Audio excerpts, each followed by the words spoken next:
தேவன் தம்முடைய ஒரே பேரான குமாரனை விசுவாசிக்கிறவனோ அவன் கெட்டு போகாமல் நித்திய ஜீவனை அடையும்படிக்கு அவரை தந்தரளி இவ்வளவாய் உலகத்தில் அன்பு கூர்ந்தார் என்கிற வேத வசனம் இந்த உலகத்தில் எல்லா மனிதர்களும் அறிந்திருக்கிற ஒரு தேவ வார்த்தை. ஏன் சுவிசேஷத்தை சொல்ல வேண்டுமென்றால் இந்த வசனத்தை தவிர்த்து எவராலும் சுவிசேஷத்தை சொல்ல முடியாது. பிதாவுடைய அன்பை வெளிப்படுத்துவதற்காக ஆண்டவராய் இயேசு கிறிஸ்து இந்த உலகத்திற்கு கடந்து வந்தார். இயேசு கிறிஸ்துனுடைய பாடு மரணங்கள் அவருடைய அன்பை வெளிப்படுத்தும்படிக்கு அநேக சீஷர்கள் கடந்த காலகட்டங்களிலே உலகத்தின் பல்வேறு பாகங்களுக்கு கடந்து சென்றார்கள். அவ்வாறு கடந்து சென்ற மிஷினரிகள் இன்றைக்கும் உலக வரலாற்றிலும் சரி சபை வரலாற்றிலும் நிலை நிற்கிறார்கள் என்றால் ஒரு சின்ன ரகசியம்தான். அந்த ரகசியம் என்ன தெரியுமா? அப்போஸ்தலனாகிய பவுல் பிலிப்பு சபைக்கு தான் எழுதின நிருபத்திலே 2ஆம் அதிகாரம் 5ஆம் வசனத்திலே ஒன்று மேற்கோள் காட்டியிருப்பார். அது என்ன? கிறிஸ்து இயேசுவில் இருந்த சிந்தையே உங்களிலும் இருக்க கடவுது என்று சொல்லி.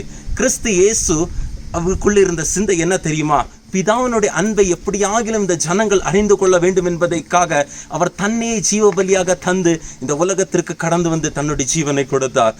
அந்த இயேசு கிறிஸ்துவனுடைய அன்பை இந்த மிஷினரிகள் இயேசு கிறிஸ்துவை போல வாழ்ந்து இந்த உலகத்திலே மக்களுக்கு இயேசு கிறிஸ்துவை தங்களுடைய வாழ்க்கையின் மூலமாய் வெளிப்படுத்தி அதை காட்டு வாழ்ந்து முடித்ததினால் இன்றைக்கும் சரி இல்லை என்றைக்கும் சரி அவர்கள் உலக வரலாற்றிலும் சபை வரலாற்றிலும் நிச்சயமாக நிலைநிறுத்தி கொண்டிருக்கிறார்கள்.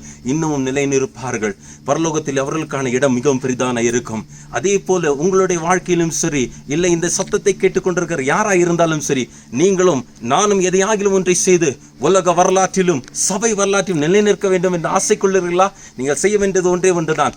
கிறிஸ்து இயேசுல இந்த சிந்தை உங்களுக்குள்ளும் இருந்து கிறிஸ்து இயேசு எப்படி இந்த உலகத்தில் வாழ்ந்து தன்னுடைய வாழ்க்கையை வாழ்ந்து முடித்தாரோ அதே போல வாழ்ந்து அவருடைய அடிச்சொலை பின்பற்றி நடப்பீர்கள் என்றால் நிச்சயமாய் நீங்கள் எந்தெந்தைக்கும் அழியாமல் நிலைநிற்பீர்கள். கர்த்தருடைய நாமம் மகிமைப்படுவதாக.